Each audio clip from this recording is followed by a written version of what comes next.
You're not lazy. You're mentally exhausted.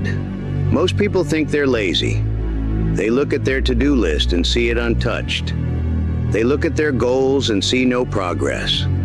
They stare at the screen, scrolling endlessly, thinking, "What's wrong with me?"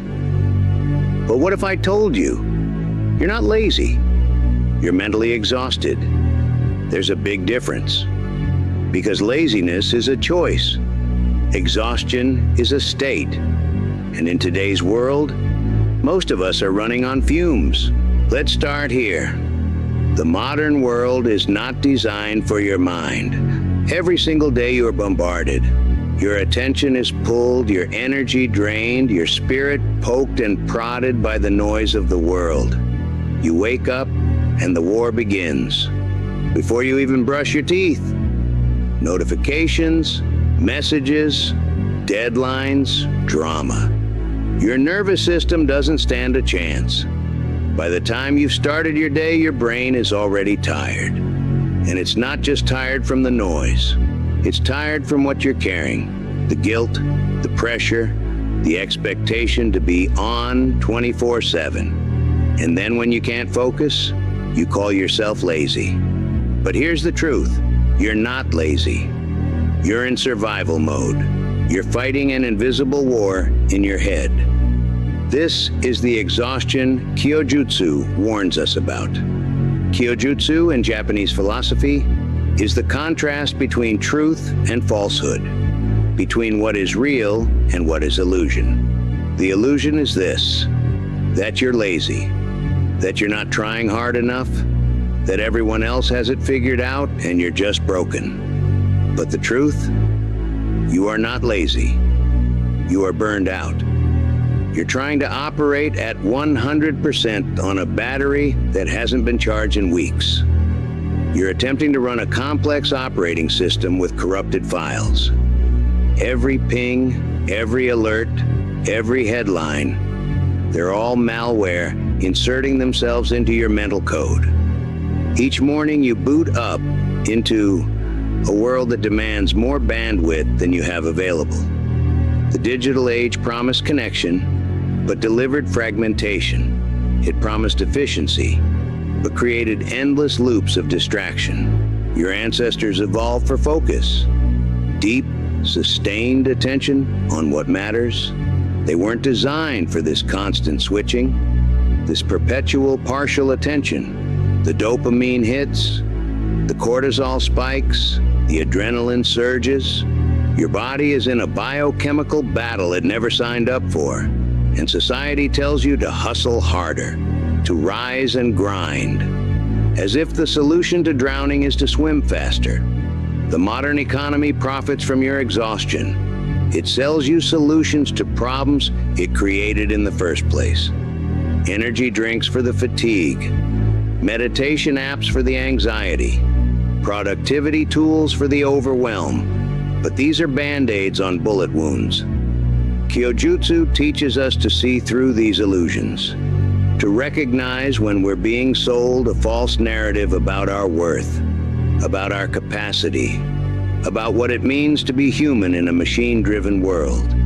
You're not lazy, you're not broken, you're tired. You're trying to operate at 100% on a battery that hasn't been charged in weeks. Let me show you what this looks like in real life. You've heard of people like Viktor Frankl? He survived Nazi death camps. He lost everything. His family, his freedom, even his name. But he said something that still shakes the world.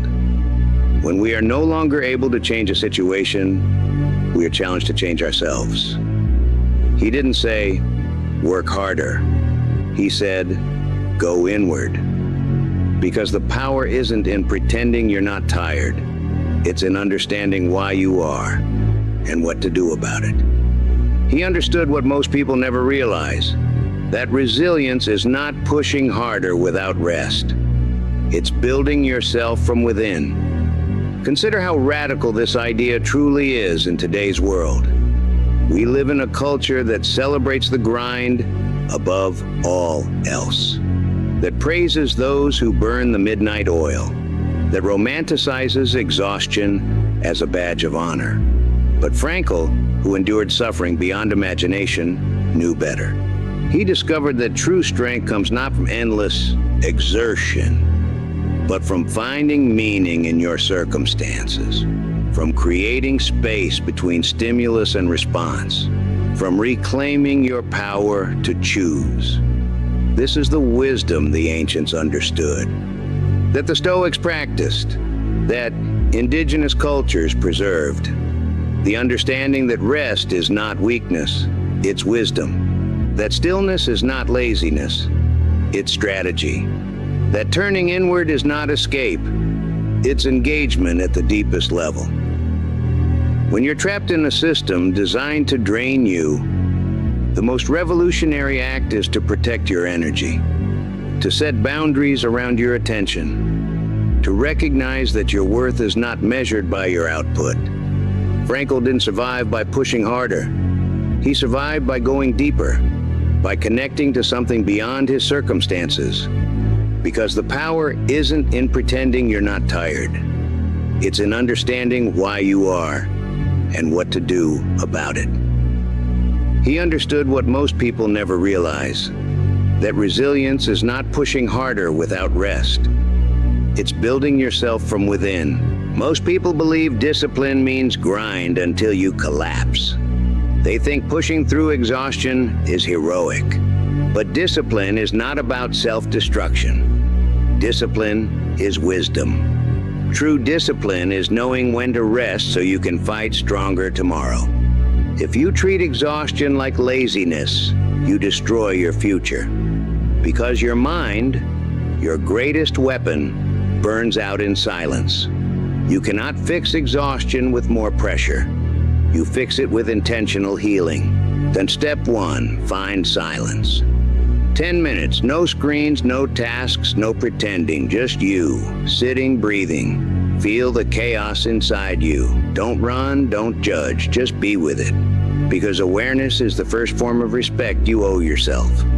Step 2, move gently. Pick one task, not 5, not 10, one. The mind regains strength through wins, no matter how small. Small wins rebuild belief. Belief rebuilds energy. Energy rebuilds identity. Step 3, sleep like a warrior. Rest is not weakness, it's ammunition. Every moment of real rest you give yourself is a silent investment in your future strength. No phone, no last scroll, just dark, just recovery. Sleep like your dreams depend on it, because they do. Step 4, forgive yourself. Forgive yourself for breaking down. Forgive yourself for falling behind. Forgive yourself for needing a reset. This is not weakness. This is how true warriors rebuild. You are not here to be perfect. You are here to become unbreakable. And sometimes that means letting yourself break safely so you can rebuild stronger. This is the part no one claps for. The silent nights, the quiet healing, the invisible comeback. But make no mistake, this is where your strength is forged. Not on the stage, not in the spotlight. In the quiet, lonely hours where you choose to believe in yourself again. You're not lazy. You've just been carrying too much for too long. Now it's time. Put some of it down. Pick your power back up.